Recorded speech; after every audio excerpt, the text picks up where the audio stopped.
Welcome everyone to Politically High Tech with your host Elias. This is episode 180. This is the only podcast where I report the news from either independent and slash or unbiased news. Sometimes I even mix the Democrat Republican talking points just to ridicule how ridiculous they are sometimes. And additionally, this podcast is also for tech people with a cautiously optimistic perspective of AI. If you hate AI, you should still listen to it. You might change your mind. And finally, for this whole thing to wrap it together, I like to add some random stuff. It could be random topics that could easily mesh it to technology and politics. And I also add godly topics, yes, because they're all interconnected, whether you like it or not. Sometimes I don't articulate it that well. But you smart listeners, you could piece two together, right?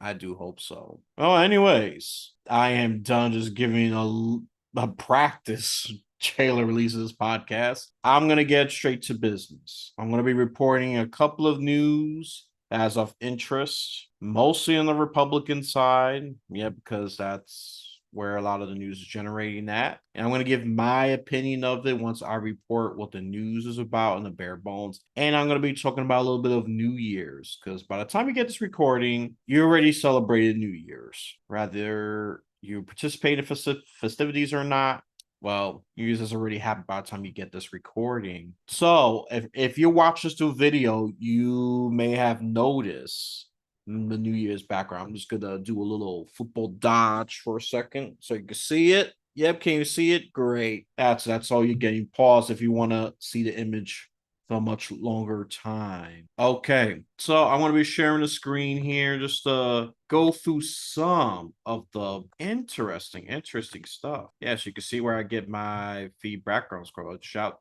out to Pexels. Pexels is great if you need free awesome backgrounds. I'm not advertising this because they're not paying me. They don't even know that I am doing this. All right. So I'm going to be reading from the source called Tip News. Tip News is your very good news source if you want quick, pretty unbiased news coverage without the sound of the left wing, right wing flair of it. And it gets straight to the point. Okay. They even cite the sources just to give you the bare bones of it. So Nikki Haley, who is, I'll say at this point, the near objective runner-up in the Republican primary, she has failed to cite slavery during the campaign event. And the audience pressed her on that, and it was a she, the questioner. And then she got defensive and just saying that she was a plant by the Democrats. So regardless, rather she's a plant by the Democrat. You need to answer the question. I know not being on point is the easiest, but you're running for president. I mean, come on. If you want to act entitled and spoiled brat about it, then don't run for politics. Because politics is not for the faint of heart. I mean, you could listen to previous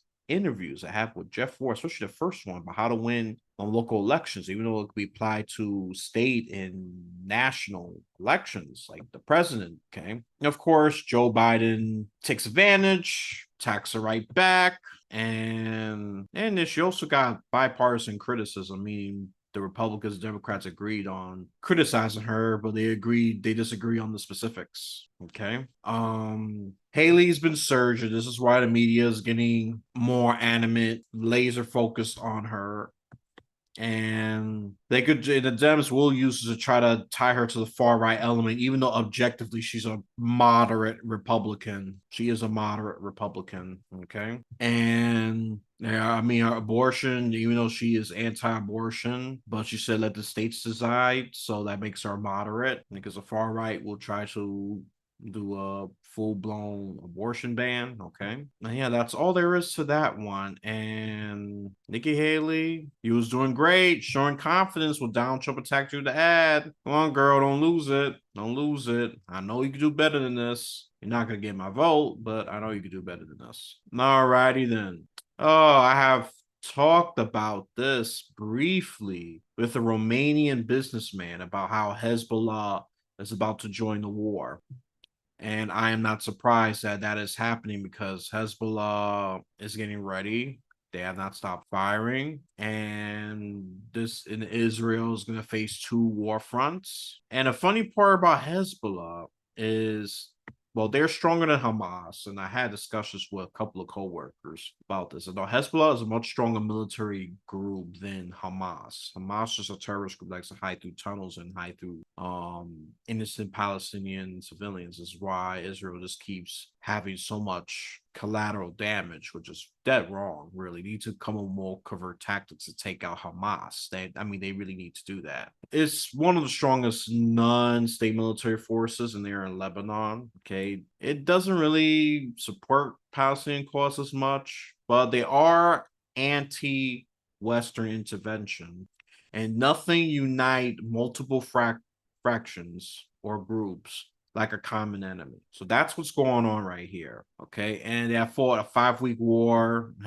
against Hezbollah Lebanon in 2005. And it's going to get very, very, very messy. I mean, they already said that the conflict is spilled over. It already did when the Yemens were attacking the warships with a 10-country alliance. Okay, I'm not going to get to that. Just know that the United States is leading them, and Bahrain is the only interesting one that's a Muslim nation that's supporting this, at least directly. Okay, mostly European nations as well. They're joining us because their ships are getting attacked by the Houthi rebels in Yemen, and they are not playing around. They are shooting rockets. They're doing everything they can to disrupt the intake over ships, and they have done that successfully. Raised a couple of American ships, which that's pretty damn sad. With the amount of investment and technology that we have, I don't know. Some other people are not the brightest, I have to say. Am I hating on America? No, but I need to be critical. I love America. I'm more of a tough lover of America. And then now for 2024, which I already said this multiple times, it's gonna be super chaotic, more chaotic than 2023. Okay, just expect this, and you can listen to my spirituality episodes if you want to do some Musa. Okay, I'm going to start linking some of them if I have to. I'm just going to link the latest one as I talk, because we need every tool to maintain calm during the storm. Okay, that's all I'm going to say about that. So Congress is under pressure to start 2024, and you know how dysfunctional Congress has been. It's been a lame duck Congress, now mostly because the Republicans, the Democrats, the Senate, and the House are at disarray with each other. They all agree and pretty much anything important, but stupid bills are the ones that tend to agree, like milk. Yeah, they passed legislation on milk, and it had bipartisan support. Whoop-de-damn do. But it comes to something important like border security, some military aid, I do say some. Yeah, that's where dysfunction begins. That's where it begins, because they both were just serving their donors and their partisan groups. That's all. It's as simple as that. Republicans want to support the more domestic nationalistic base that is strict on immigrants, while Democrats saying, no, we need more migrants to come here. We are a nation of immigrants, So Ukraine, the border, they trying to restart talks, as soon as the new year starts. Nothing was really done against the border. Military aid for both Ukraine and Israel, because they're all tied together, and Democrats, Republicans in the Senate couldn't reach agreement, and the House, forget it. They were just very, very chaotic, to say the least. And they want to include the Taiwan package because China's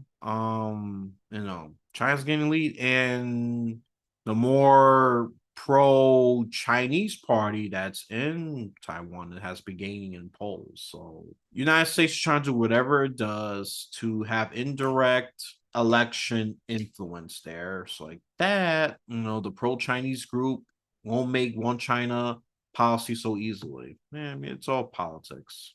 And of course, you always hear about these government shutdown. They've been averted, or they've persisted for a little bit. It's been going on for a while now. I've been so tired of this, as I'll say 2013 has happened even before that. But I'm talking about since I've been paying attention to politics. 2013 was the first time that I started really paying attention to government shutdowns. And the more I look at it, I had such a dumb opinion back then. I used to think this favored Republicans. This generally doesn't. It doesn't. Public opinion will agree with Democrats. People want a functioning government. The moderates, independents, of course, certain people on the right definitely the Democrats, they want a functioning government. So they have until January 19th. Not a lot of time when they start.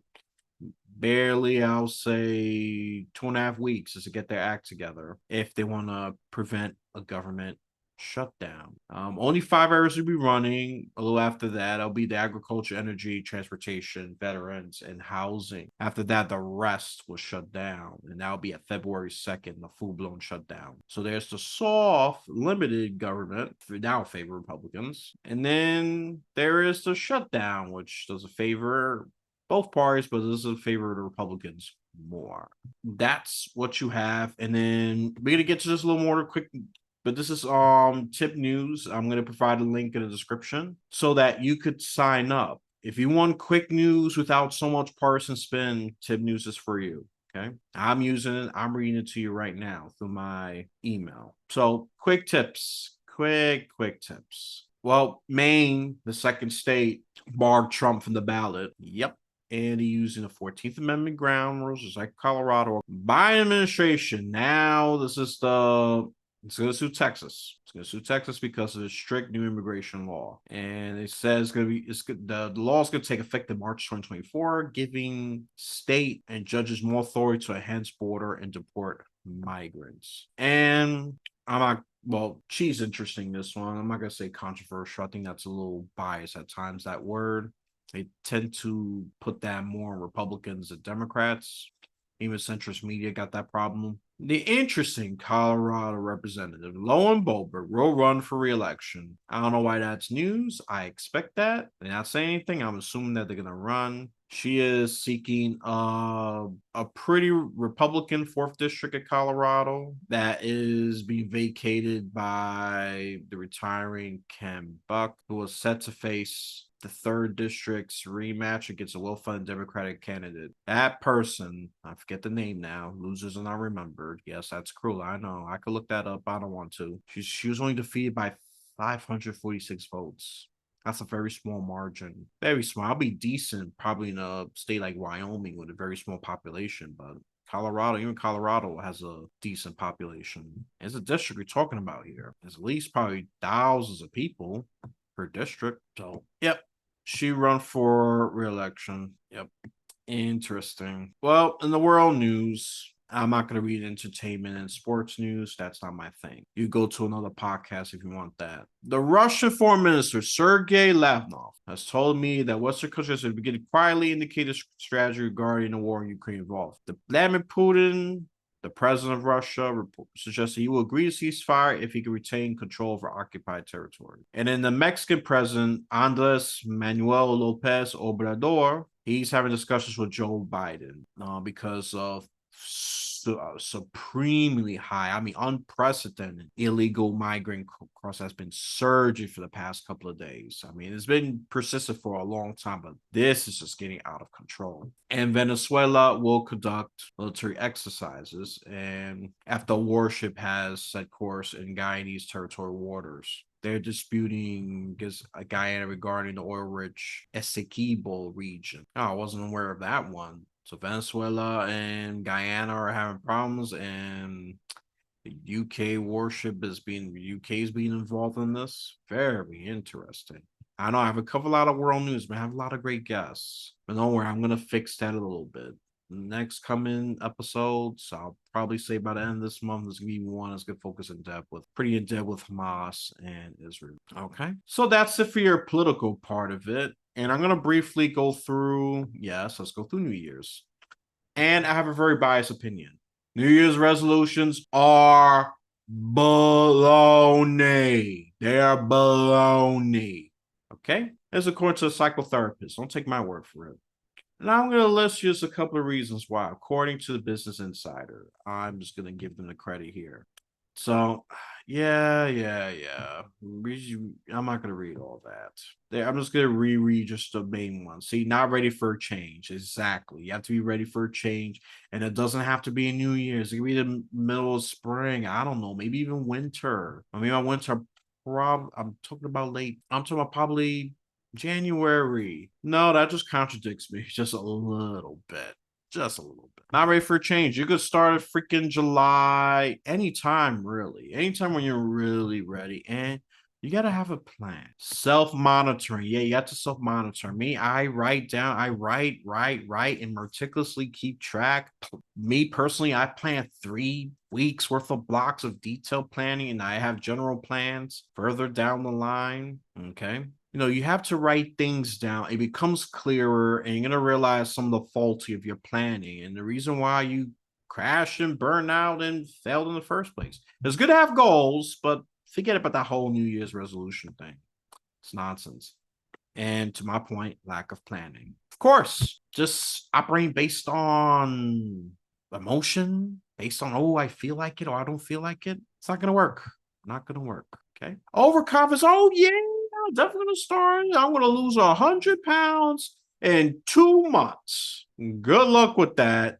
Most people get very sick when they achieve that, and it's mostly by drastic means. I mean, extremely drastic means. Maybe liposuction when a person's 400 pounds. And those people will revert going back to eat because they haven't conditioned, they haven't hacked their subconscious and their ingrained habits that led them to being abundantly weighty. Yes, I'm going to use that word, abundantly weighty in the first place. And not looking what to give up. Yes, there are things you got to give up. Me, and I did this before New Year's, I no longer play video games as a main hobby. You know what's a main hobby? Podcasting, baby. It's much better for me. It's a much more productive hobby. And you know what? It actually gives me some bread. Yes, it does. So you have to give things up. Me, I gave up video games. I give up going to parties.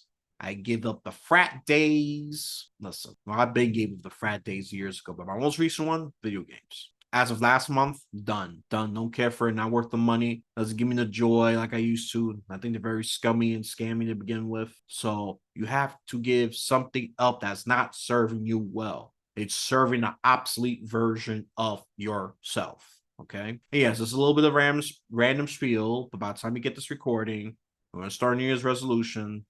This is a counter. If you can at least start one, right? If you really insist, oh, I got to start it, at least have a realistic, specific plan of details and don't go by your damn emotions because it's just not going to work. It's not going to work at all. Okay. So with that out of the way, we're going to recap this whole thing. This New Year's edition of politics. Nikki counter controversial gaffe. She got defensive. Accused the questioner of being a Democratic plant. Okay. And also, she got a lot of criticism. Israel's going to may start war with Hezbollah. The conflict has intensified. It already spilled over the Yemen territory, of course, funded by Iran. And in Congress is off to a very bad start. They need to secure the border, military aid, and avert a shutdown. Okay. And then 5 reasons why New Year's resolutions will work. I'm going to quickly list them. Not ready for a change, no self-monitoring, lack of planning, overconfidence, and not looking at what has to be given up. So, if you enjoy this somewhat brief politics mixed with a little bit of, if you enjoy this political episode with a little bit of a holiday flair to it, give a like, subscribe, or follow, depending. Subscribe is YouTube's terminology, and follow is Rumble's terminology to stay on top of when this channel releases new stuff. I am releasing new stuff on a kind of a scattered schedule. Okay. Expect the next one to drop off a couple of days from here. Yeah, I mean, a couple of days, probably the 5th or the 6th. You might get one, you might get 2. Okay. So with that out of the way, now one more thing. If you've listened to this through Apple Podcasts or even Spotify, give a 5-star review, preferably. And if not, at least give me a feedback why I'm not getting that 5-star review. Don't just give that 1 star and freaking don't say anything. You're just a troll. And there should be a system for that. They should at least provide a very good reason why 1-star review is there. Yeah, they should be able to give 1 star, but with reason. And for 5 stars, reason should be optional. That's my personal opinion. But give some feedback, seriously. Give some feedback. I appreciate it. I do look through the comments. So should I start receiving some? I respond to them as quickly as I can. And I want to improve. I want to, cater to this TV. You're the boss after all. You are the crowd. The crowd, you're the boss. I am just your server, your messenger, your entertainer, okay? So for whenever you're listening to this podcast, you have a blessed day, afternoon, or night.